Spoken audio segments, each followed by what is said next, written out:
अब हामी कक्षा कोठा व्यवस्थापन भन्छौँ। यो कक्षा कोठा व्यवस्थापन भन्ने कुरा पहिला व्यवस्थापन बुझौँ अनि कक्षा कोठा व्यवस्थापन बुझौँ। दुईटा कुराहरू बुझ्यौँ भने हामीलाई चाहिँ सजिलो हुन्छ। जस्तै यसमा हामीलाई आउने क्वेसन के हुन सक्छ भने कक्षा कोठा व्यवस्थापनको मुख्य उद्देश्य मध्ये कुन हो? कक्षा कोठा व्यवस्थापनको मुख्य उद्देश्य मध्ये कुन हो भन्छ? क कक्षाको सजावट गर्नु, ख शिक्षण सिकाइका लागि अनुकूल वातावरण सिर्जना गर्नु, ग विद्यार्थीहरूलाई समूहमा विभाजन गर्नु, घ विद्यार्थी परिचालन गर्नु, घ विद्यार्थी परिचालन गर्नु, घ विद्यार्थी परिचालन गर्नु। यो हिसाबले क्लासरुम म्यानेजमेन्टको क्वेसन आउन सक्छ। कक्षा कोठा व्यवस्थापनको उपयुक्त क्रम मध्ये कुन हो? उपयुक्त क्रम मध्ये कुन हो भन्छ? क योजना, निर्देशन, संगठन र नेतृत्व, ख योजना, संगठन अनि के अरे निर्देशन र नियन्त्रण। यो हिसाबले चाहिँ हामीलाई यसका पाठहरू सोधिन्छ। कक्षा कोठा व्यवस्थापनको रणनीति निर्धारण गर्ने कुरा कक्षा कोठा व्यवस्थापनको कुन पक्ष अन्तर्गत पर्दछ भन्छ? योजना, संगठन, निर्देशन, नियन्त्रण। यसरी चाहिँ यसका क्वालिटेटिभ कुराहरू आउँछन् र यही भित्र कक्षा कोठा व्यवस्थापनको कुरा भएको हुनाले विद्यार्थीको समूह व्यवस्थापनका कुरा, जुन समूह निर्माणसँग सम्बन्धित विषयहरू, समूह निर्माणका कुरा अनि के अरे कक्षा कोठाका क्षेत्रफलका कुरा, जुन हाम्रो शिक्षा ऐन दिएको छ कक्षा कोठाका क्षेत्रफलका कुरा, यी कुराहरू कक्षा कोठा व्यवस्थापन भित्र पर्दछन्। त्यो भएर यहाँ घोक्ने कुरा धेरै विषयहरू चाहिँ हुँदैन। अब यो व्यवस्थापन भन्ने विषय, यो managers do not do different things but they do things differently भन्छ। व्यवस्थापकले कुनै नौलो काम गर्दैन तर त्यही काम फरक ढङ्गले गर्छ भनेको छ। व्यवस्थापकले कुनै नौलो काम गर्दैन तर त्यही काम फरक ढङ्गले गर्छ भनेर बुझ्नु पर्यो। अब यसलाई यसरी हेरौँ। अनि management is getting things done through others भन्छ। अर्काको सहयोग लिएर काम गर्नुलाई व्यवस्थापन भनिन्छ। अर्काको सहयोग लिएर काम गर्नुलाई व्यवस्थापन भनिन्छ भन्नु रहेछ। त्यो हिसाबले कक्षा कोठा व्यवस्थापन भनेको पनि के हो भने विद्यार्थीहरूको समेत परिचालन गरेर कक्षा कोठामा अनुकूल वातावरण सिर्जना गर्ने त्यो कुरासँग सम्बन्धित छ। अब यो व्यवस्थापन म्यानेजमेन्ट भन्छ क्या यसलाई। यो घोक्ने कुरा भन्दा नि थोरै बुझ्ने कुरा हो।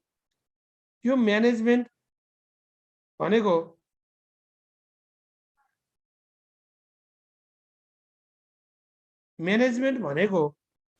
यो म्यानेज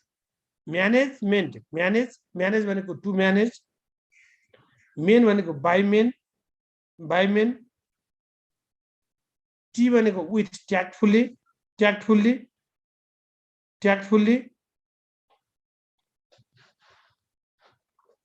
त्यसैले म्यानेजमेन्टलाई के भन्दो रहेछ भन्दा स्रोतहरू फोरियम फोरियम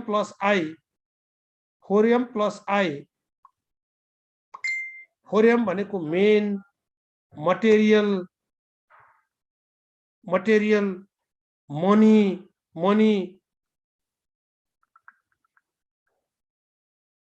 money, machine plus information system. यो फोरियम भनेर बुझ्नुहोस् है। Main, material, money, machine plus information system भनेपछि त्यहाँ मान्छेको प्रयोग हुँदो रहेछ, सामग्री चाहिँदो रहेछ, आर्थिक स्रोत साधन चाहिँदो रहेछ, कतिपय कुरामा मेसिनरी कुरा पनि प्रयोग हुँदो रहेछ, मेसिनको पनि युज हुँदो रहेछ। प्लस सूचना पद्धतिलाई चलाखीपूर्ण रूपमा उपयोग गरी अरूद्वारा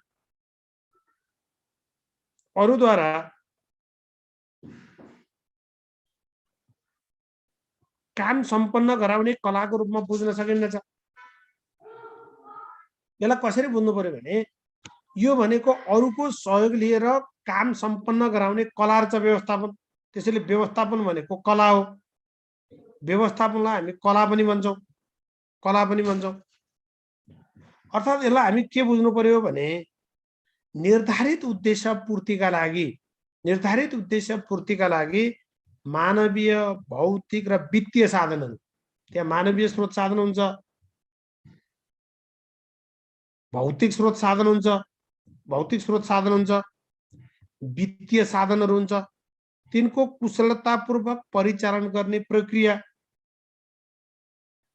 त्यसको कुशलतापूर्वक परिचालन गर्ने प्रक्रिया नै व्यवस्थापन भन्दो रहेछ। भनेको निर्धारित उद्देश्य पूर्तिका लागि मानवीय, भौतिक र वित्तीय साधनहरू, मानवीय, भौतिक र वित्तीय साधनहरूको कुशलतापूर्वक परिचालन गर्ने प्रक्रिया नै व्यवस्थापन हो। त्यसैले व्यवस्थापनको प्रमुख उद्देश्य के हुन्छ भन्दा निर्धारित उद्देश्य पूर्ति हुन्छ। निर्धारित उद्देश्य पूर्ति हुन्छ। तपाईँ हामीले थोरै बुझ्नुपर्छ। विपद व्यवस्थापन, द्वन्द्व व्यवस्थापन, तनाव व्यवस्थापन, सङ्कट व्यवस्थापन, समय व्यवस्थापन, यस्ता व्यवस्थापनका विभिन्न चिज हुन्छन्।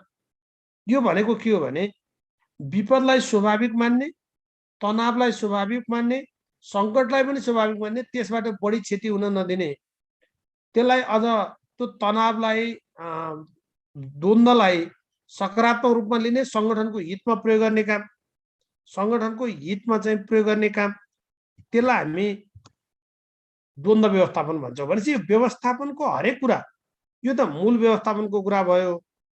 यो मूल व्यवस्थापनको कुरा निर्धारित उद्देश्यतिर केन्द्रित हुन्छ। त्यसैले व्यवस्थापनको मुख्य उद्देश्य के हो भने निर्धारित उद्देश्य पूर्ति गर्नका लागि, प्राप्ति गर्नका लागि स्रोत साधन परिचालन गर्ने कुरासँग सम्बन्धित छ। स्रोत साधनको कुशलतापूर्वक परिचालन गर्ने, स्रोत साधनको कुशलतापूर्वक परिचालन गर्ने त्यो प्रक्रियाको रूपमा हामी व्यवस्थापनलाई लिन सक्छौँ। नपखाइल नखाऊ त्यो प्रक्रियाको रूपमा हामी व्यवस्थापनलाई लिने गर्छौँ। यसरी बुझौँ। त्यसैले निर्धारित उद्देश्य पूर्तिका लागि मानवीय, भौतिक र वित्तीय साधनहरूको कुशलतापूर्वक परिचालन गर्ने प्रक्रिया नै व्यवस्थापन हो भनेर बुझौँ। अब हामी कक्षा कोठा धेरै नखाऊ थोरै। अब कक्षा कोठा व्यवस्थापन भन्यो भने कक्षा कोठा व्यवस्थापन भनेको त्यहाँको उद्देश्य भनेको पाठ्यक्रमद्वारा अपेक्षित उद्देश्य हासिल गर्ने हो। त्यो पाठ्यक्रमद्वारा अपेक्षित उपलब्धि हासिल गर्नका लागि कक्षा कोठालाई सुसज्जित गर्ने, व्यवस्थित गर्ने, अथवा कक्षा कोठाको भौतिक, मानवीय स्रोत साधनहरू छन्, ती स्रोत साधनको परिचालन गर्ने प्रक्रिया, त्यसलाई हामी कक्षा कोठा व्यवस्थापन भन्छौँ। यसरी बुझ्नु पर्यो। यसरी चाहिँ बुझौँ। अब त्यसैले यो चाहिँ हामीलाई खासै चाहिएन। त्यसलाई हामी यो सङ्गठनात्मक लक्ष्य, साधन स्रोत र मानवीय पक्षको त्रिकोणात्मक सङ्गमको रूपमा व्यवस्थापनलाई लिन सकिन्छ भनेर भन्छ। अब यो त्यति धेरै यसलाई हेर्न परेन, हामीले यसलाई धेरै हाल्न पर्दैन। अब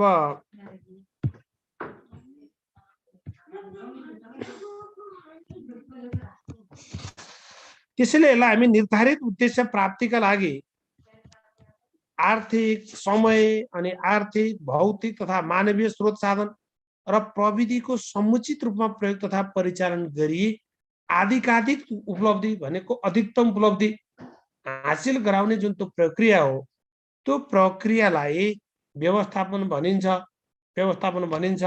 भनेर बुझ्नु पर्यो। अब कक्षा कोठा व्यवस्थापन भनेको के त? कक्षा कोठा व्यवस्थापन भनेको के? यो शिक्षण सिकाइका लागि उपयुक्त तौर तरिकाले कक्षा कोठालाई सुव्यवस्थित गर्नुलाई कक्षा कोठा व्यवस्थापन भनिन्छ।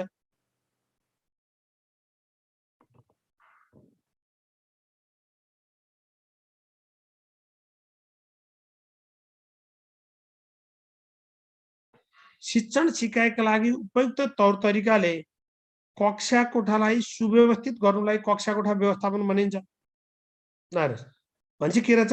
यो शिक्षण सिकाइ मुख्य उद्देश्य रहेछ, कक्षा कोठालाई सुव्यवस्थित गर्ने रहेछ, यो सिकाइका लागि अनुकूल वातावरण सिर्जना गर्ने कुरासँग यसले सम्बन्ध राख्दो रहेछ। सिकाइका लागि अनुकूल वातावरण चाहिँ सिर्जना गर्ने कुरासँग चाहिँ यसले सम्बन्ध राख्दो रहेछ। यसरी हेरौँ। अब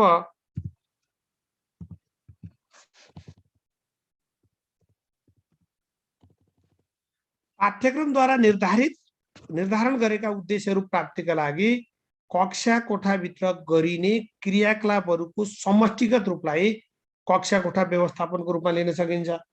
यो भनेको आशय बुझ्नुहोस्।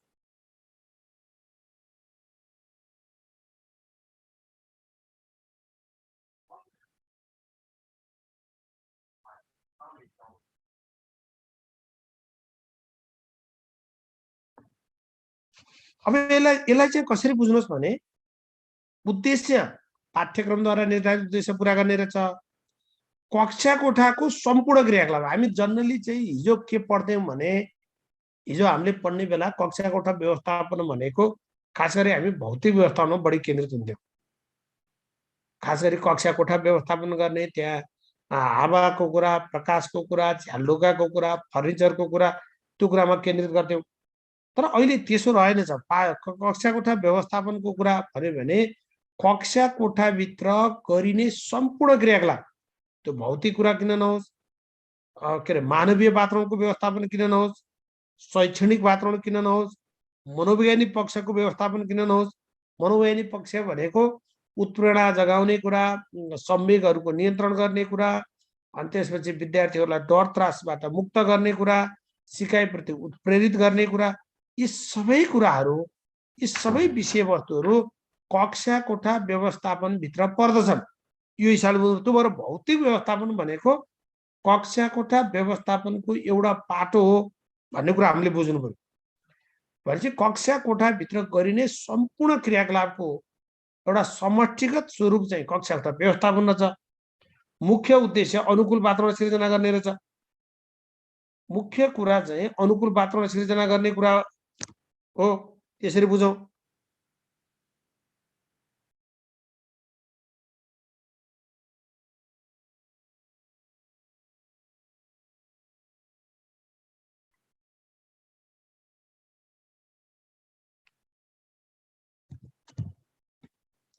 अब यो व्यवस्थापनका कार्य वा प्रक्रिया वा पक्षहरू यो अर्डरली बुझ्नुहोस्। यो सोधेको पनि छ। अर्डरली योजना, संगठन, क्रमशः बुझ्ने है। नेतृत्व वा निर्देशन एउटा शब्द प्रयोग गर्ला, नेतृत्व वा निर्देशन एउटा शब्द प्रयोग गर्ला र नियन्त्रण, यसलाई अर्डरली बुझ्ने। अर्डरली एउटा योजना, अर्को संगठन,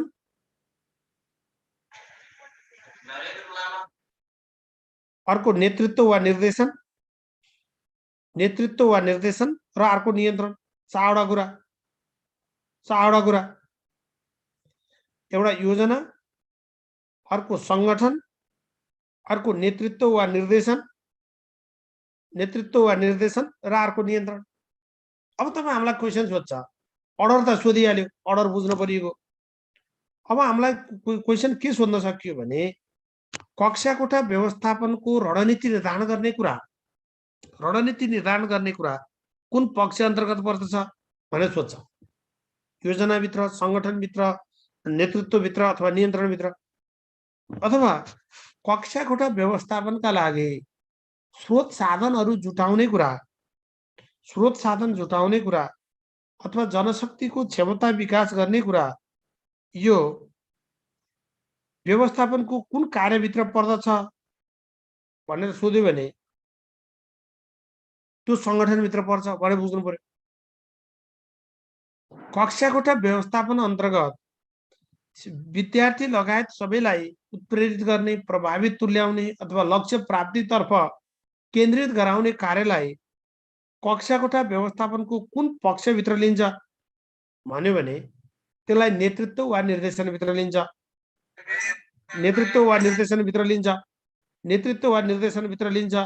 भनेर बुझ्नु पर्यो। अब यसको योजनाभित्र के पर्दो रहेछ भने अब यसको योजनाभित्र उद्देश्य पर्दो रहेछ, रणनीति पर्दो रहेछ, कार्यनीति पर्दो रहेछ र क्रियाकलाप निर्धारण पर्दो रहेछ। उद्देश्य, रणनीति, कार्यनीति कार्यनीति कार्यनीति र क्रियाकलापहरू निर्धारण गर्ने भनेको कक्षा कोठा व्यवस्थापनको उद्देश्य बनाउने, रणनीति निर्धारण गर्ने, रणनीति भनेको कसरी गर्ने भनेको, त्यसको माध्यम खोजेको, उद्देश्यले किन भन्ने प्रश्न गर्छ, अनि रणनीतिले कसरी अथवा त्यही उद्देश्य प्राप्ति गर्ने माध्यम हो रणनीति भने।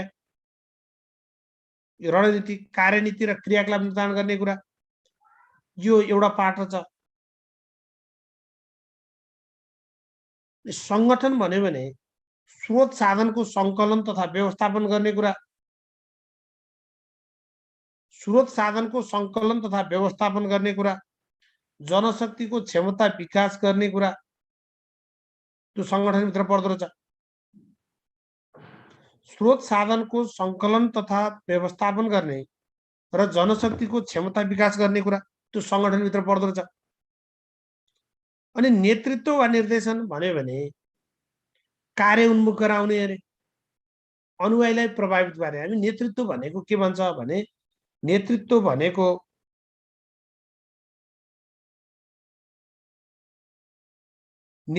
भनेको कार्योन्मुख गराउने, उत्प्रेरित गर्ने, प्रभावित तुल्याउने, निर्देशन दिने काम हो। निर्देशन दिने काम हो। यसले कार्योन्मुख गराउँछ, उत्प्रेरित गर्छ, प्रभावित तुल्याउँछ, निर्देशन दिन्छ। त्यसैले यसलाई हामी नेतृत्व वा निर्देशन भन्छौँ। अब नियन्त्रण भनेको के हो भने यो नियन्त्रण भनेको ट्र्याकभन्दा बाहिर जान नदिने काम। ट्र्याकबाट भनेको अर्थ फेरि बुझ्नुहोस्, ट्र्याकभन्दा बाहिर नदिने कुरा हो। यसलाई फेरि बुझ्नु होला। अनुमान मूल्याङ्कन गर्ने कुरा। हाम्रो कक्षा कोठा व्यवस्थापनको जुन त्यो उद्देश्य छ, उद्देश्य प्राप्ति गर्ने दिशाबाट दायाँबायाँ हुन नदिने, विचलित हुन नदिने, यो कामलाई नियन्त्रण भन्छ। नियन्त्रणले ट्र्याकमा राख्ने काम गर्छ। त्यसैले यसलाई गुण नियन्त्रणको प्रक्रिया पनि भन्दो रहेछ। अनुगमन तथा मूल्याङ्कन भन्दो रहेछ। अनुगमन तथा मूल्याङ्कन गर्न खोलेको यो चाहिँ त्यो ट्र्याकभन्दा बाहिर नजाओस्, वाञ्छित उपलब्धि हासिल होस् भन्ने उद्देश्य हो। यो हिसाबले हामी कक्षा कोठा व्यवस्थापन नै भन्यो भने पनि त्यसका कार्य, त्यसका प्रक्रिया, त्यसका पक्षहरू भनेर बुझ्नु पर्यो। यो कुराहरू यहाँ लिएरौँ।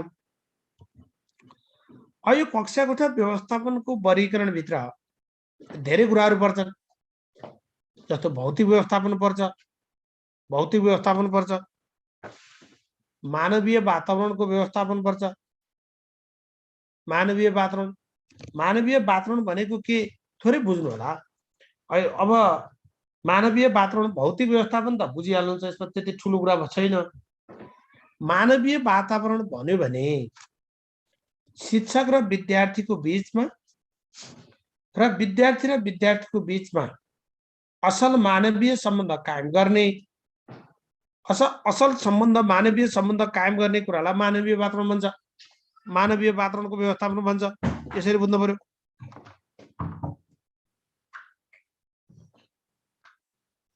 यसरी हेरौँ।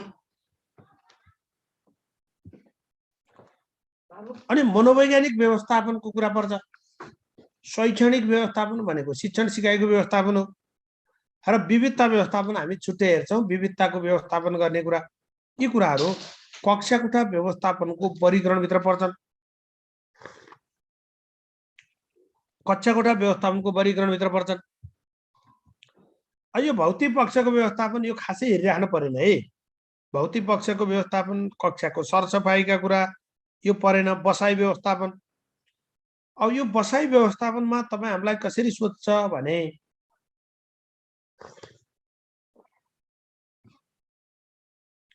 विद्यार्थीहरूको समूह कार्य गराउँदा देखाएका मध्ये कुन बसाइ व्यवस्थापन उपयोगी हुन्छ भनेर सोध्न सक्छ। जस्तो बसाइ व्यवस्थापन लहरै बसाइ हुन्छ, राउन्डमा बसाइ हुन्छ, गोलाकार बसाइ हुन सक्छ, गोलाकार बसाइ हुन सक्छ। अब खास गरी बसाइ व्यवस्थापन भनेको कस्तो हुनुपर्छ भने यो शैक्षणिक क्रियाकलापहरू सम्पन्न गर्ने खालको हुनुपर्छ। यसरी बुझ्नु पर्यो। शैक्षणिक क्रियाकलापहरू सञ्चालन गर्ने जस्तो शिक्षकको पनि पहुँच पुग्नु पर्यो, विद्यार्थीलाई पनि सहज आवाज हुनु पर्यो, समूह कार्य पनि गर्न सकिने खालको हुनु पर्यो, समूह कार्य पनि गर्न सकिने हुनु पर्यो, यो खालको बसाइको व्यवस्थापन हुनुपर्छ भन्छ। यो बसाइ व्यवस्थापनका कुराहरू पर्छ नि भित्र। अब यो शिक्षण सिकाइको व्यवस्थापन भित्र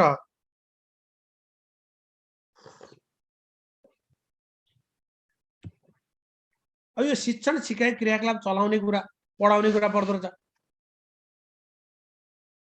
समूह कार्यको व्यवस्थापन गर्ने कुरा, समूह कार्यको व्यवस्थापन गर्ने कुरा,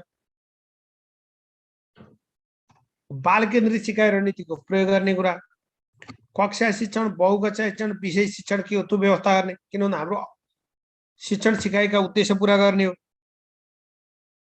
शिक्षणका लागि योजना बनाउने, कार्यान्वयन गर्ने, कक्षा सञ्चालन गर्ने, यी कुराहरू शिक्षण सिकाइको व्यवस्थापन भित्र पर्दा रहेछन्। शिक्षण सिकाइको व्यवस्थापन भित्र यी कुरा पर्दा रहेछन्। अब यो पक्षलाई अलिकति ख्याल गर्नुहोस् है। विद्यार्थीको उत्प्रेरणा दिने अथवा मनोबल बढाउने कुरा कक्षा कोठा व्यवस्थापनको कुन पक्ष अन्तर्गत पर्दछ भनेर सोध्न मिल्छ, अथवा मनोवैज्ञानिक वातावरणको व्यवस्थापनभित्र त्यहाँको कुन कुरा पर्छ भनेर सोध्न मिल्छ। यो सबैभन्दा महत्त्वपूर्ण कुरा, कक्षा कोठा व्यवस्थापन भित्रको सबैभन्दा महत्त्वपूर्ण कुरा मनोवैज्ञानिक वातावरणको व्यवस्थापन। किनभने जबसम्म सिकारुलाई सिक्नका लागि तयार गरिँदैन, तत्पर बनाइँदैन, तबसम्म सिकाइ प्रक्रिया प्रारम्भ हुनै सक्दैन, सिकाइ प्रक्रिया प्रारम्भ हुनै सक्दैन। अब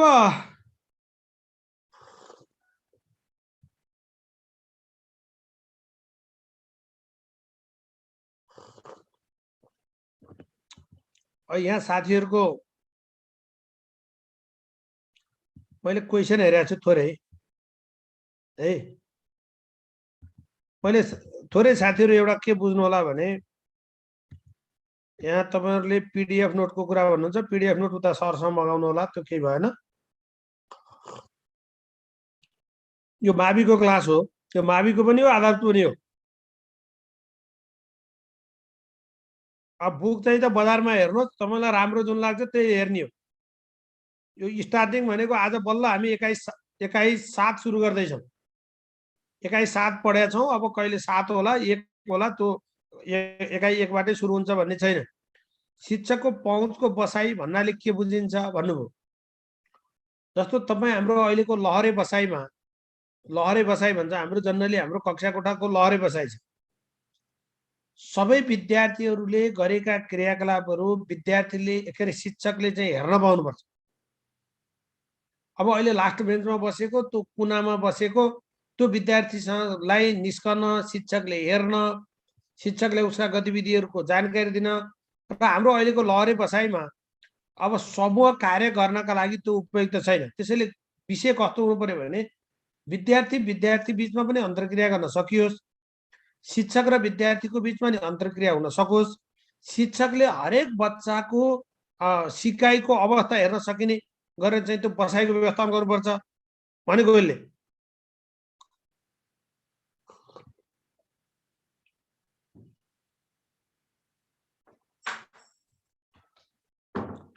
अब कस्तो बसाइ व्यवस्थापन उपयोगी हुन्छ सर भन्नु, तपाईँलाई अवस्था अनुसार हुन्छ। लहरे बसाइ ठिक हुँदैन। समूह कार्य भनेको जनरली राउन्डमा बसाइ हुन्छ। तर कक्षा कोठा ठुलो छ, विद्यार्थी र शिक्षकको बीचमा अन्तर्क्रिया गर्नु छ भने त्यो बेला यु आकारको बसाइ चाहिँ राम्रो हुन्छ। यु आकारको बसाइ, कक्षा कोठामा यु आकारको बसाइ चाहिँ राम्रो हुन्छ, जसले विद्यार्थी र विद्यार्थी बीचमा अन्तर्क्रिया गर्न पनि सम्भव हुन्छ, शिक्षक र विद्यार्थीको बीचमा पनि अन्तर्क्रिया गर्न सम्भव हुन्छ, अनि बीचमा चाहिँ समूह कार्य गराउने स्पेस पनि हुन्छ र सँगसँगै हरेक विद्यार्थीको एक्टिभिटी चाहिँ शिक्षकले हेर्न सक्छ। त्यो हिसाबले हेरौँ। अब क्वेसन सोध्नु त मिल्दैन साथी हो, यो भर्चुअल हो, तपाईहरुलाई गफर मिल्दैन। गफर दादै वो अहिले च्याट बक्सै क्वेसन हेर्यौं भने पनि त्यो क्वेसन के छन् है। अब रणबुल्ल त पर्नै परेन है। अब यो आजको कन्टेन्ट सुरु हो, रणबुल्ल पर्नै पर्दैन, यो विषयवस्तु यही हो, यसलाई त्यही हिसाबले हेर्नु होला।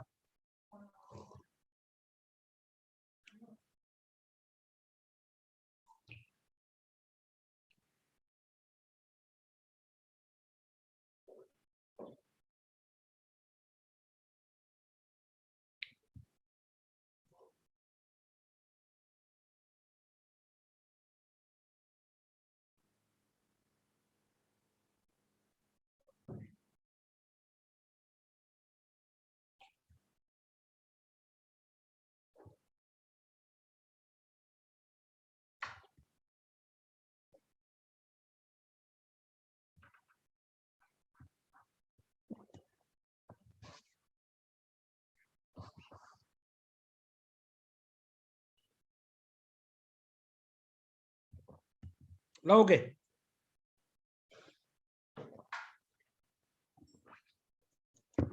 यो च्याट बक्समा के अरे एकदम जेन्युन कुरा मात्रै हाल्नुहोस् है, नत्र च्याट चाहिँ अफ हुन्छ, यसले अरूलाई डिस्टर्ब गर्छ।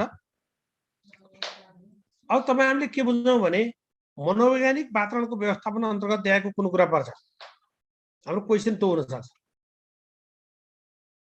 मनोवैज्ञानिक वातावरणको व्यवस्थापनभित्र देखाएको कुन कुरा पर्छ?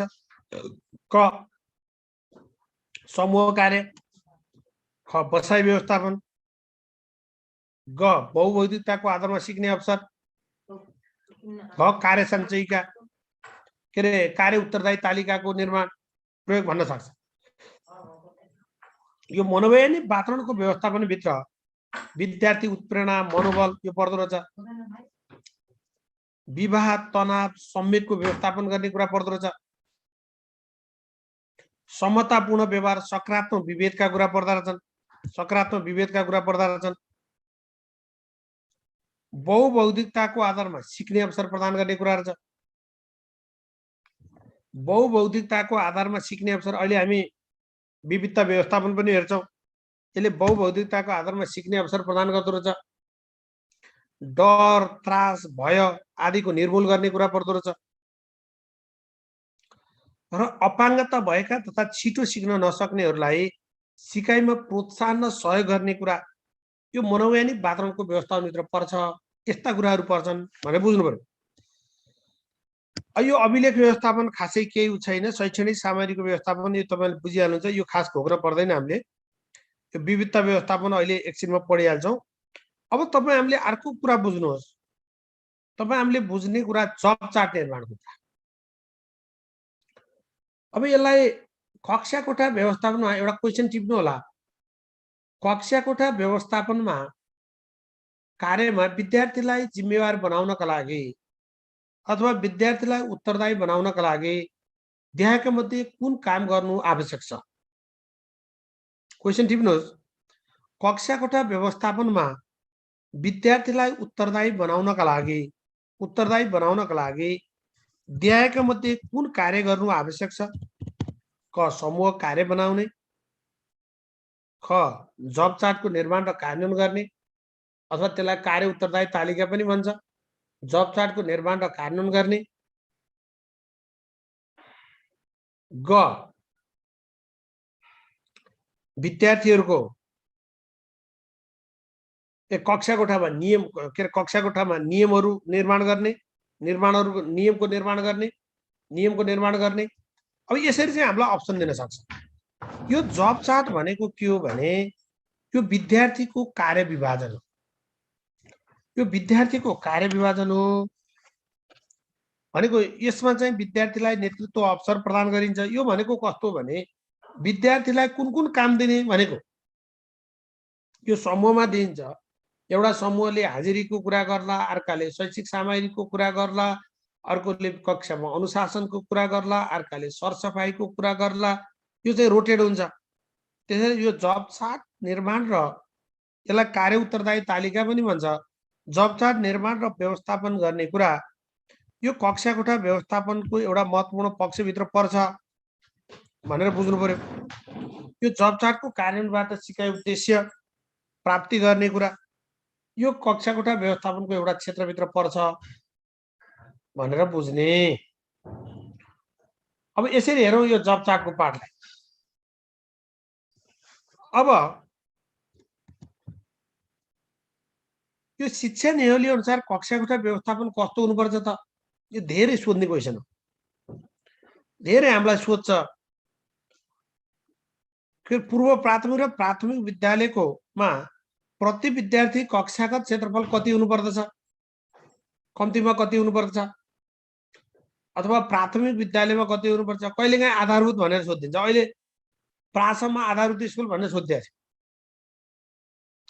अब आधारभूतै सोधेछ भने पनि हामी प्राथमिकलाई बेस मानेर भन्नु हुन हाम्रो नियममा त चाहिँ छैन। नियममा चाहिँ पूर्व प्रावि र प्राविको कुरा छ, निमावि र माविको कुरा छ। निमावि र माविको कुरा छ। यसले कक्षागत क्षेत्रफल पूर्व प्राथमिक र प्राथमिक विद्यालयको हकमा प्रति विद्यार्थी 0.75 वर्गमिटर 0.75 वर्गमिटर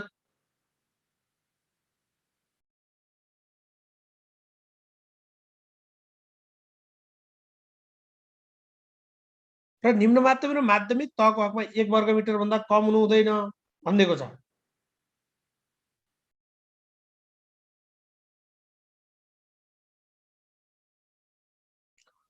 प्रति विद्यार्थी क्षेत्रफल पूर्व प्रावि र प्राविको 0.75 वर्गमिटर तपाईलाई आधारभूतै भनेर सोधेछ भने पनि त्यही 0.75 चाहिँ बुझ्नु पर्यो र निमावि र माविको हकमा 1 वर्गमिटर भन्दा कम हुनु हुँदैन, कम्तीमा त्यति हुनुपर्छ भनेको छ। धेरै सोध्ने क्वेसन। अनि कक्षा कोठाको उचाइ 9 फिट हुनुपर्छ भन्छ हाम्रो शिक्षा नियमले। कक्षा कोठाको हाइट चाहिँ 9 फिट हुनुपर्छ। अब यति कुरा बुझे हुन्छ। एक विद्यार्थी बराबर कम्तीमा 2 पुस्तक भएको पुस्तकालय चाहिन्छ भनेको छ र शौचालय छात्र छात्राका लागि अलग हुनुपर्छ र थप 50 जनाका लागि एउटा छुट्टै कम्पार्टमेन्ट चाहिन्छ भनेर बुझ्नु पर्यो। यो चाहिँ शिक्षा नियमावली अनुसार कक्षा कोठाको व्यवस्थापनका पाठ हुन्। अब त्यसो भने यो बालमैत्री विद्यालय राष्ट्रिय प्रारूपले के भन्यो त यो बारेमा? यो पनि बुझ्न जरुरी छ। यो बालमैत्री विद्यालय राष्ट्रिय प्रारूपको खास गरी कक्षा कोठा व्यवस्थापनसँग सम्बन्धित भएर हामीले हेरौँ। कक्षा कोठा व्यवस्थापनसँग सम्बन्धित रहेर हेरौँ।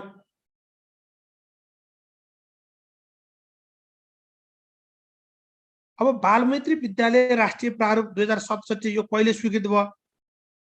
यो कहिले स्वीकृत भयो? 67/8/9 बालमैत्री विद्यालय राष्ट्रिय प्रारूप यो स्वीकृत भएको 67/8/9 मा 2067/8/9 यसमा स्वीकृत भएको। यो प्रारूपको प्रमुख उद्देश्य अथवा बालमैत्री विद्यालय राष्ट्रिय प्रारूप जारी गर्नुको प्रमुख उद्देश्य बालमैत्री शिक्षण सिकाइको वातावरण तयार गर्नु रहेछ। प्रमुख उद्देश्य बालमैत्री शिक्षण सिकाइको वातावरण तयार गर्नु। बालमैत्री शिक्षण सिकाइको वातावरण तयार गर्नु यसको प्रमुख उद्देश्य। यसको प्रमुख उद्देश्य बालमैत्री शिक्षण सिकाइको वातावरण तयार गर्नु। अब यसको अरु कुरा पढ्न पर्दैन। केवल कक्षा कोठा व्यवस्थापनसँग सम्बन्धित म्हणजे कक्षा कोठाको साइज कति हुनुपर्छ, फर्निचरको साइज कति हुनुपर्छ, यति कुराहरु हेर्नु पर्यो। क्लासरुम सब म्यानेजमेन्ट भएर के रे रिलेट भएर त्यति कुरा हेर्दा हुन्छ। अरु कुरा हेर्न पर्दैन। हामीलाई बालमैत्री विद्यालय राष्ट्रिय प्रारूप पढ्ने भन्ने छैन। क्लासरुम म्यानेजमेन्टको कुरा पढ्ने भनेको हुनाले कक्षा कोठा व्यवस्थापनको सन्दर्भमा यो प्रारूपले के कुरा बोलेको छ यति कुरा बुझ्ने। अब यसका 9 वटा पक्ष हुन्छन् भनेको छ यसले। 9 वटा पक्ष हुन्छ भन्छ यसले। 9 वटा पक्षहरु राखेको छ। यो 9 वटा पक्षका कुरा छन्। यसमा हामी धेरै हेर्न परेन। अब यसका चाहिँ यो सूचकहरु छन्। यो सूचकहरु सबै हेर्न पर्दैन हामीले। अब सिम्पली यो चीज बुझ्नुस्। अब यसलाई कसरी बुझ्नुस् भने यो शिक्षा नियमावली भन्दा अलिकति फरक कुरा हो। तपाईहरुलाई क्वेशन सोधिहाल्यो भने बालमैत्री विद्यालय राष्ट्रिय प्रारूप अनुसार भन्छ। त्यो भनेर सोध्नै पर्छ। यो कानुन होइन। शिक्षा नियमावली कानुन हो। कानुन भएको हुनाले शिक्षा नियमावली अनुसार भन्न पर्दैन। पूर्व प्रावि र प्राथमिक विद्यालयमा प्रति विद्यार्थी कक्षागत क्षेत्रफल कति हुनुपर्छ भनेर मात्रै सोध्दिन मिल्छ। सोधिन मिल्छ। हामीलाई शिक्षा नि अहिले भन्न नि मिल्दै पर्दैन। तर बालमैत्री विद्यालय राष्ट्रिय प्रारूपको सन्दर्भबाट क्वेसन आउँदा हामीलाई चाहिँ बालमैत्री विद्यालय राष्ट्रिय प्रारूप भनेर कोड भएकै हुन्छ। त्यति मात्रै होइन, न्यूनतम कति हुनुपर्छ, अपेक्षित कति हुनुपर्छ भनेर सोध्छ। न्यूनतम कति हुनुपर्छ, अपेक्षित कति हुनुपर्छ भनेर सोध्छ। अब न्यूनतम 50 जना विद्यार्थीको लागि एउटा कक्षा कोठा हुनुपर्छ भन्छ ए न्यूनतम 50 विद्यार्थीका लागि एउटा कक्षा कोठा हुनुपर्छ भन्छ यसले। यो घोक्न पर्दैन है साथी, यो स्लाइड घोक्न पर्दैन, तपाईले पछाडिको कुरा मात्रै हेरे हुन्छ। यो प्रति विद्यार्थी 50 जना विद्यार्थीको लागि एउटा कक्षा कोठा हेर्नु हुनुपर्छ भन्छ यसले। अब न्यूनतम भन्यो भने त्यो तपाईँ हामीलाई क्वेसन सोधियो, बालमैत्री विद्यालय राष्ट्रिय प्रारूप अनुसार 2067 अनुसार प्रति कति विद्यार्थीका लागि न्यूनतम एउटा कक्षा हुनुपर्छ भन्यो भने न्यूनतम 50 विद्यार्थीका लागि एउटा कक्षा कोठा चाहियो। अपेक्षित चाहिँ 40 विद्यार्थीका लागि एउटा कक्षा कोठा चाहियो। अपेक्षित 40 विद्यार्थीका लागि एउटा कक्षा कोठा चाहियो। 40 विद्यार्थीका लागि एउटा कक्षा कोठा चाहियो। और न्यूनतम कति भन्यो भने 50।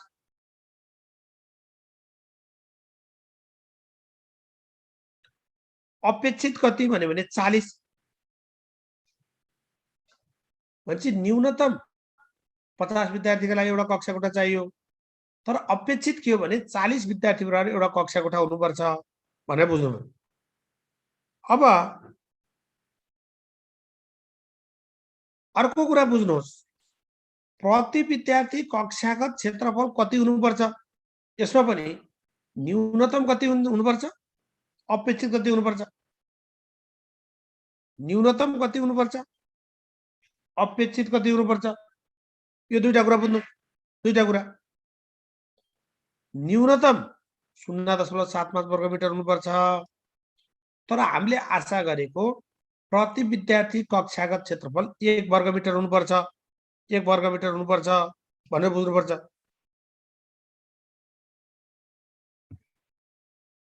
अब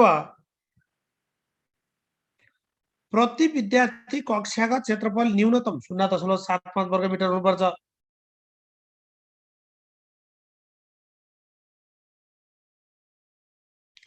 अपेक्षित 1 वर्गमिटर हुनुपर्छ, अपेक्षित 1 वर्गमिटर हुनुपर्छ भनेर बुझ्नु पर्यो।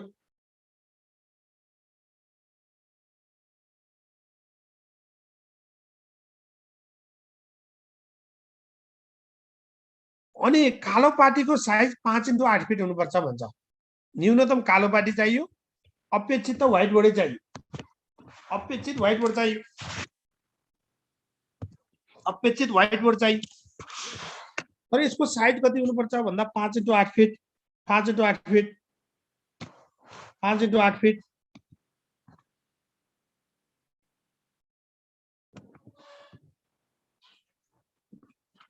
न्यूनतम 5x8 फिट, अपेक्षित चाहिँ 5x8 फिट भयो, साइज चाहिँ 5x8 फिट भयो, तर न्यूनतम कालो पाटी चाहियो, अपेक्षित चाहिँ व्हाइट बोर्ड चाहियो भन्छ यसले।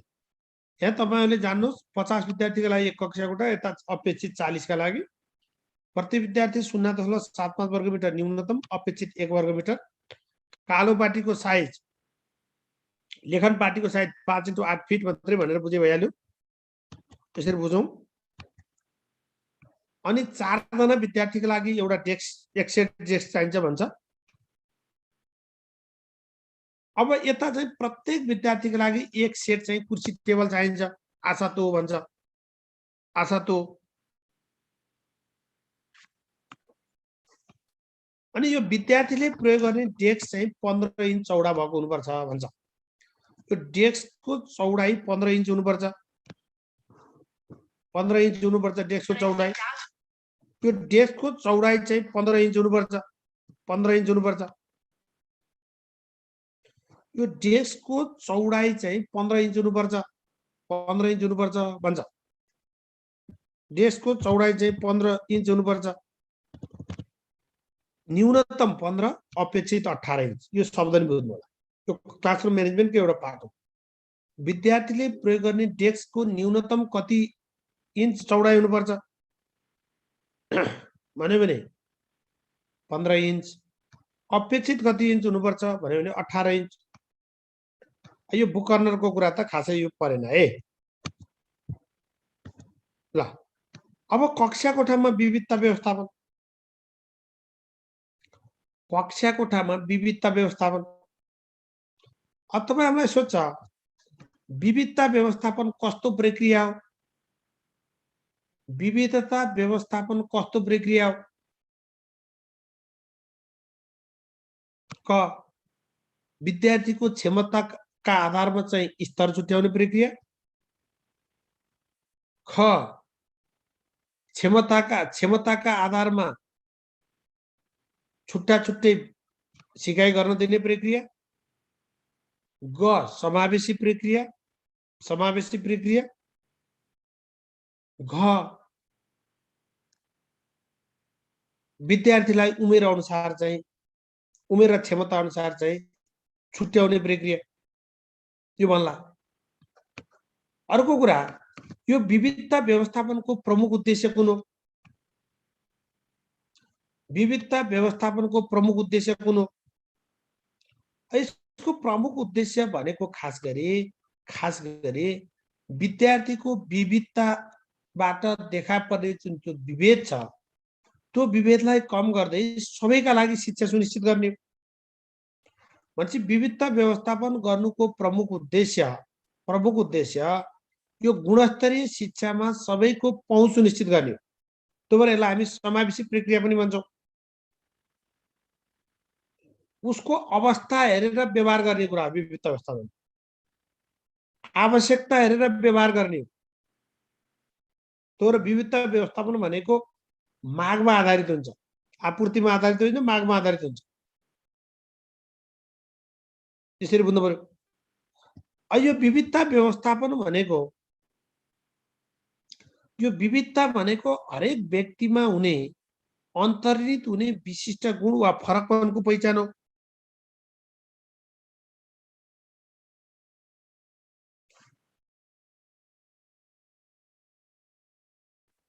यो विविधता भनेको प्रत्येक व्यक्तिमा अन्तर्निहित हुने विशिष्ट गुण वा फरकपनको पहिचान गर्ने रहेछ। यो भित्र भौगोलिक कुरा पर्दो रहेछ, लैङ्गिक कुरा पर्दो रहेछ, जातीय कुरा पर्दो रहेछ, धार्मिक कुरा पर्दो रहेछ, भाषिक कुरा पर्दो रहेछ, भाषिक कुरा, सांस्कृतिक कुरा, अपाङ्गताको कुरा, सामाजिक कुरा, आर्थिक अवस्था, उमेर, बौद्धिकता, मानसिक अवस्था आदि पर्दछ। भनेको विविधताभित्र धेरै कुरा पर्यो। भूगोलको कुरा पर्यो, उमेरको कुरा पर्यो, लिङ्गको कुरा पर्यो, जातको कुरा गर्यो, धर्मको कुरा पर्यो भनेको यो खास भोग्न परेन।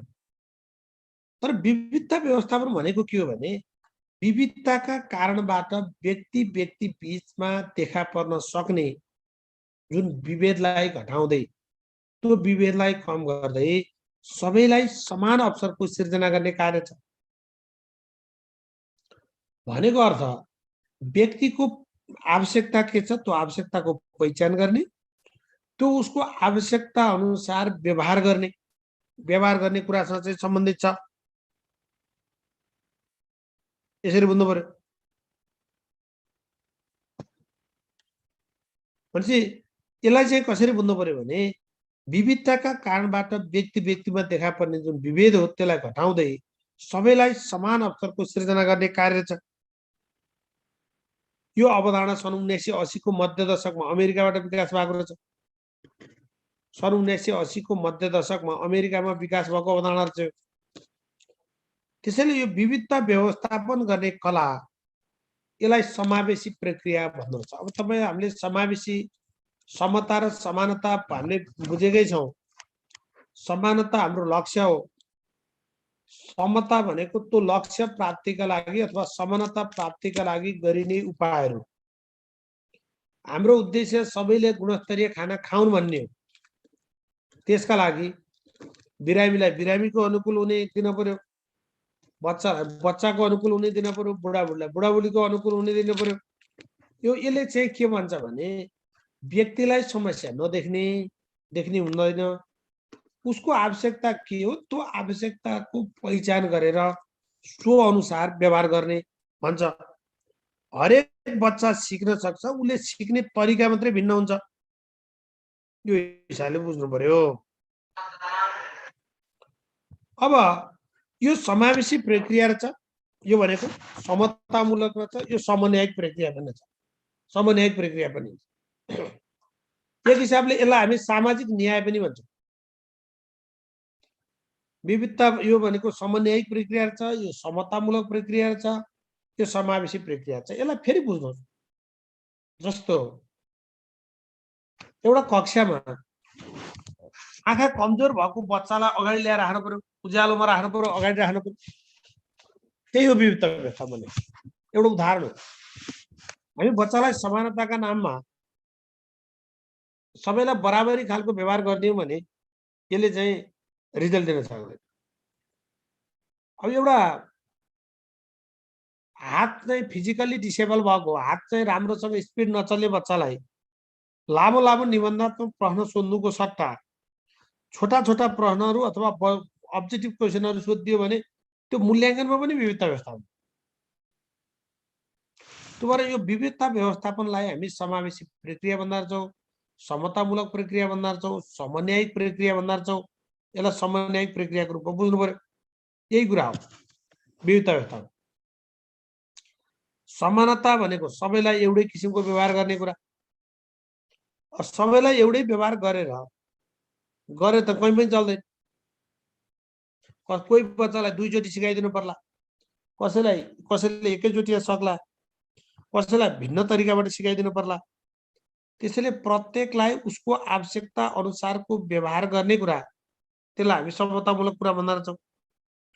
प्रत्येकलाई उसको आवश्यकता अनुसारको व्यवहार गर्ने, आवश्यकता अनुसार व्यवहार गर्ने कुरासँग यो सम्बन्धित छ।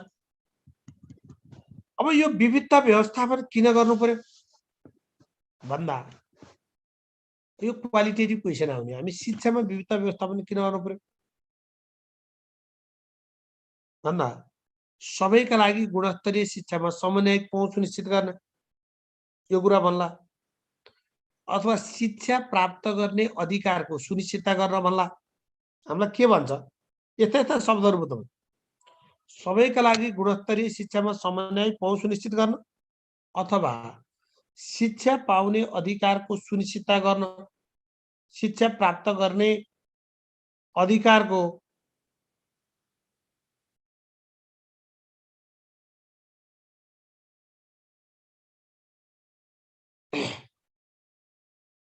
यसलाई त्यसरी चाहिँ हामी के बुझ्नु पर्यो भने शिक्षा प्राप्त गर्ने उसको अधिकार हो। त्यो अधिकारलाई सुनिश्चित गर्नका लागि, त्यो अधिकारको संरक्षण गर्नका लागि, अधिकारको संरक्षण गर्न पनि विविधता व्यवस्थापन गर्नु पर्यो।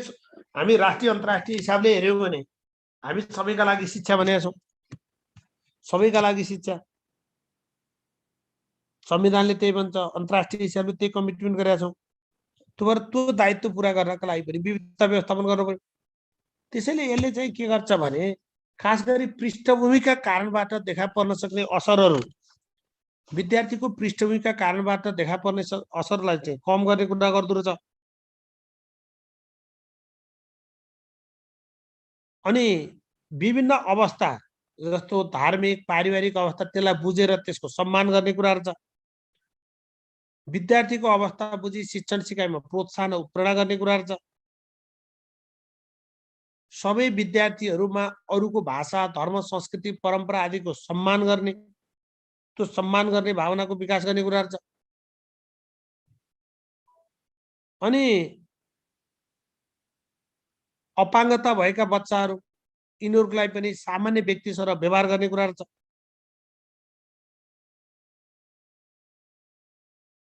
अनि विभिन्न सामाजिक परिवेशबाट आएका विद्यार्थी बीच हुने द्वन्द्व निराकरण गर्ने कुरा रहेछ।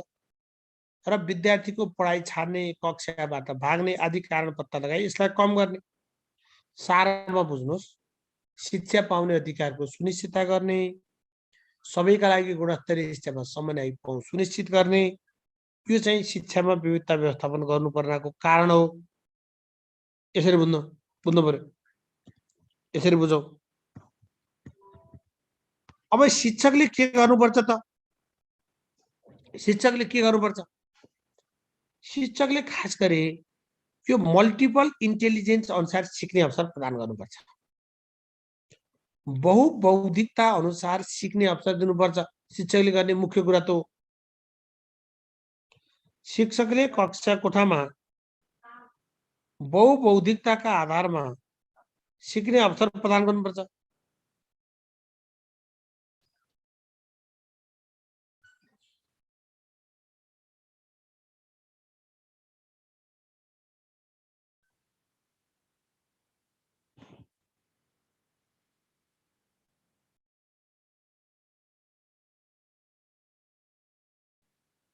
यसरी बुझ्नु पर्यो।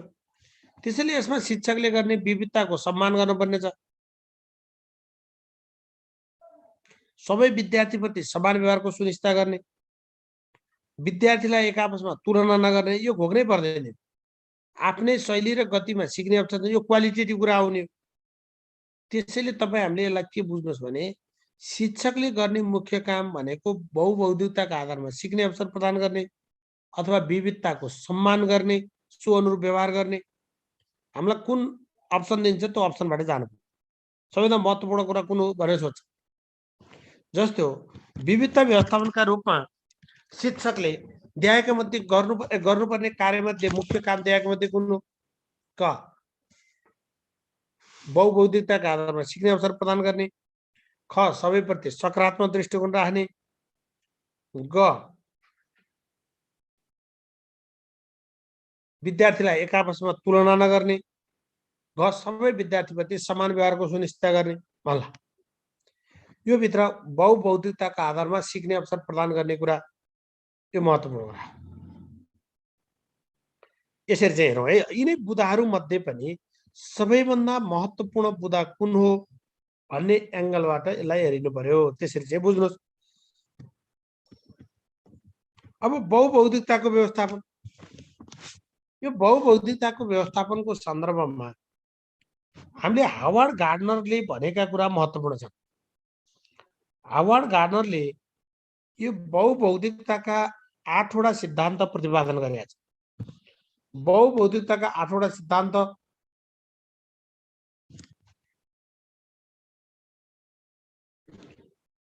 सिद्धान्त प्रतिपादन गरेका छन्। कहिले? सन् 1983। ध्यान दिनुहोस्, बहुबौद्धिकताको सिद्धान्त कहिले प्रतिपादन गरेका हुन्? Howard Gardner. कहिले? 1983। कतिवटा? 8वटा।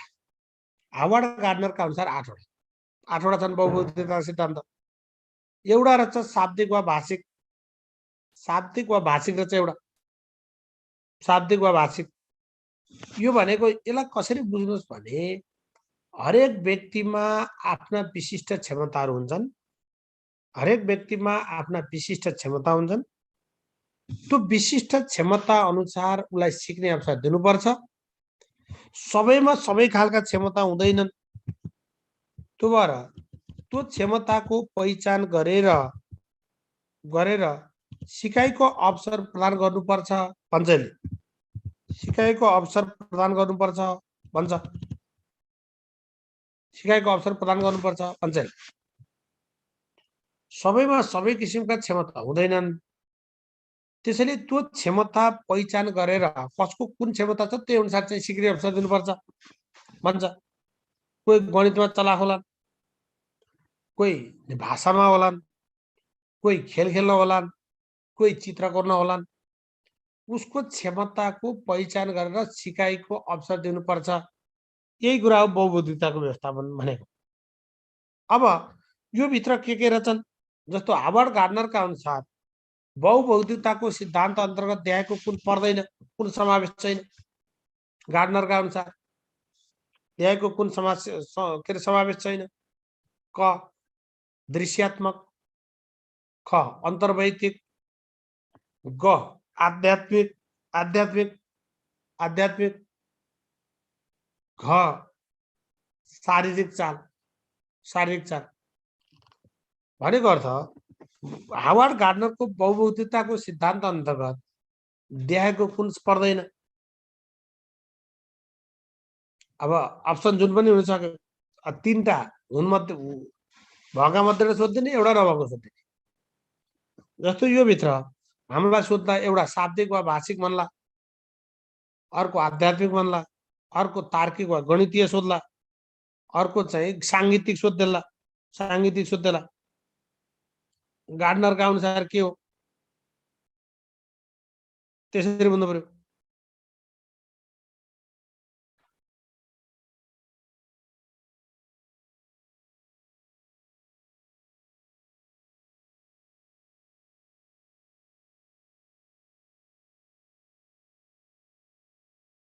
अब यसरी हेरौँ,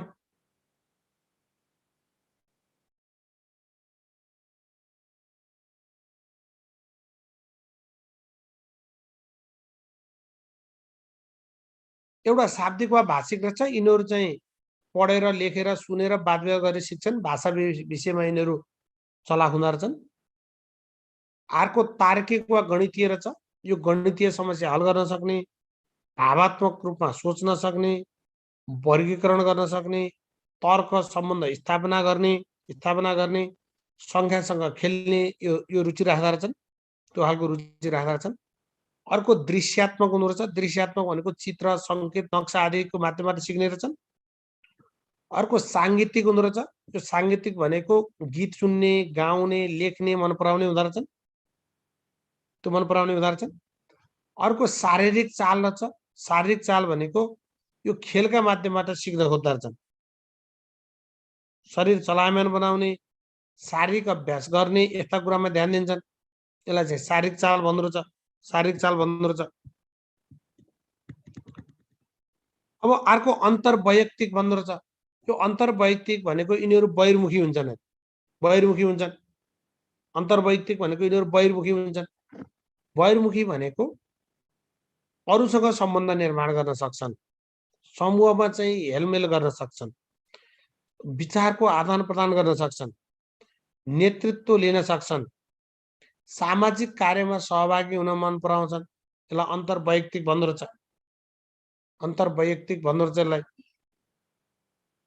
अर्को अन्तर्मुखी रहेछ, त्यो अन्तर्मुखी भनेको एक्लै बस्न रुचाउने, आफ्नो लक्ष्य आफै निर्धारण गर्ने, आफ्नो लक्ष्य आफै निर्धारण गर्ने, अध्ययन गरिरहने, यस्तालाई अन्तर्मुखी भन्दो रहेछ।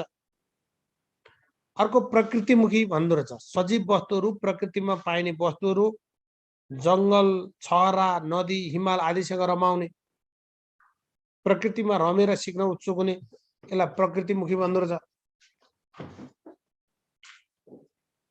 अब यो डोनाल्ड जोहारले यो 8वटा बौद्धिकताका अतिरिक्त अर्को एउटा थपेका छन्। अघि मैले दिएकोमा आध्यात्मिक बौद्धिकता हावार्ड गार्डनरको होइन, हावार्ड गार्डनरले दिएकोमा एउटा आध्यात्मिक बौद्धिकता पर्दैन, त्यो आध्यात्मिक बौद्धिकता डोनाल्ड जोहारले थप गरेका हुन्। त्यो भएर डोनाल्ड जोहारले थप गरेको कुन हो भन्यो भने आध्यात्मिक बौद्धिकता, आध्यात्मिक बौद्धिकता 1997 मा। यसरी 9वटा बौद्धिकताका आधारमा सिकाइहरूलाई सिकाइको अवसर दिनुपर्दछ, सिकाइको अवसर दिनुपर्दछ भन्छ यसले। 9वटा बौद्धिकताका आधारमा सिकाइहरूलाई सिकाइका विभिन्न अवसर प्रदान गरिनुपर्छ भन्ने मान्यता दिएछ। यसरी बुझौँ। अब यो अर्को विषय छ, विषय शिक्षण, कक्षा शिक्षण, बहुकक्षा शिक्षण र मिश्रित शिक्षण। हाम्रो कोर्सले दिएका यसलाई हामी शैक्षणिक सङ्गठन पनि भन्छौँ, यसलाई अर्को भाषामा शैक्षणिक व्यवस्थापन पनि भनिन्छ, शैक्षणिक व्यवस्थापन पनि भनिन्छ।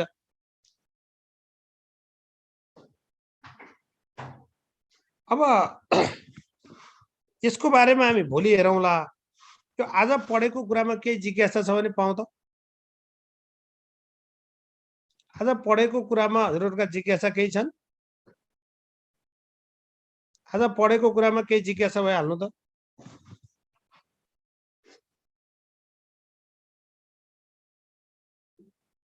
च्याटमा है, च्याट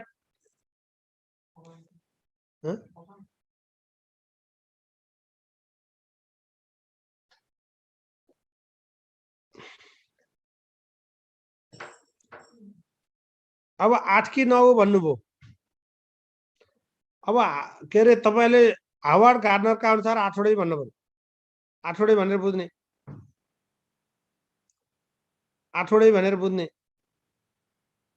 अब बहुभौतिकताका चाहिँ हावार्ड गार्डनरले कतिवटा भनेका छन् 8वटा, तर सिद्धान्त अहिले कतिवटा छन् भने 9वटा। अब के सोध्छ भनेर बुझ्ने, यो कुरा बुझौँ।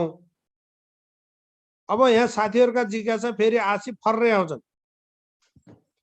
यो बुक कर्नरको सुरुवात भनेर आउँदैन साथी, हामी खास गरी यो बुक कर्नर भन्ने कुरा 65-66 सालदेखि त जुन आर्थिक वर्ष 65-66 देखि हामीले विद्यालयमा बुक कर्नर भनेर पैसा हाल्न लागेको, यो कहिलेबाट सुरुवात भएको भनेर यो सोध्दैन, त्यो त सोध्दैन यस्तो क्वेसन। तालिकाको एकपटक भन्नुभयो, यो तालिकाको कुरा खासै हामीले यो तालिकाको घोक्न पर्दैन है। यो तालिकाको कुरा के हो भने बालमैत्री विद्यालय राष्ट्रिय प्रारूप अनुसार सूचकहरू कति छन् भने 94वटा सूचक छन्। न्यूनतम मापदण्ड 149वटा छन्। अपेक्षित मापदण्ड संख्या 152वटा छन् र बालमैत्री विद्यालय राष्ट्रिय प्रारूपका पक्षहरू 9वटा छन्। 9वटा पक्षहरू छन्, 9वटा पक्ष छन् भनेर बुझ्नु पर्यो।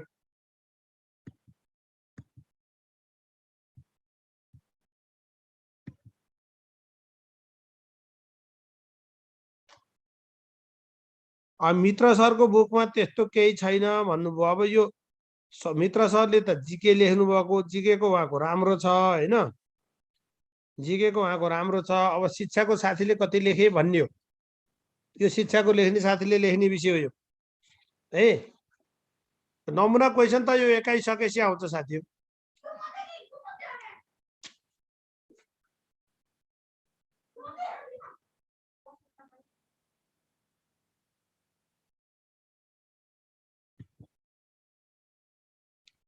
एमएड इङ्ग्लिसले सोसलमा भर्न नपाउने, पहिला पाउँथ्यो अहिले नपाउने। एमएड इङ्ग्लिसको कुरा भएन, ब्याचलर के छ भन्ने कुरा हेर्नु पर्यो है। समताको एउटा इक्जाम्पल भनिदिनु सर भन्नुभयो। समताको एउटा इक्जाम्पल भनेको जस्तो कक्षा कोठामा होचा विद्यार्थीको लागि होचा डेस्क बेन्च हालियो, अग्लालाई अग्लो हालियो, कान कम सुन्नेलाई अगाडि राखियो, आँखा कम देख्नेलाई उज्यालोतिर राखियो है, बिरामीलाई यसो फलफुल जाउलो त्यस्तो खाना खाना दियो, त्यो चाहिँ समता हो। अहिले आरक्षण दियो, आरक्षण समतामूलक क्रियाकलाप। हाम्रो लक्ष्य समानता हो, समान रूपमा चाहिँ अवसरको सदुपयोग गरेर उपयोग गर्न सकोस् भन्ने हो। तर यसलाई यसरी बुझ्नु न प्लिज। समताको यो समता भनेको प्रत्येकलाई उसको आवश्यकता अनुसार अहिले यही चित्र हेर्नुभयो भने अब यो समानतामा एउटै चिज दियो, जिँदा त्यो अग्लो मान्छेलाई कामै भएन, होचो सानो फुच्चेले केही देख्नै सकेन। त्यही सामानको प्रयोग गरेर हाम्रो लक्ष्य भनेको गुणस्तरीय हेराइ हो, गुणस्तरीय हेराइ हेर्न दियो। त्यो र समता भनेको व्यक्तिको अवस्था अनुसार व्यवहार गर्ने कुरा हो। यसरी हेरौँ।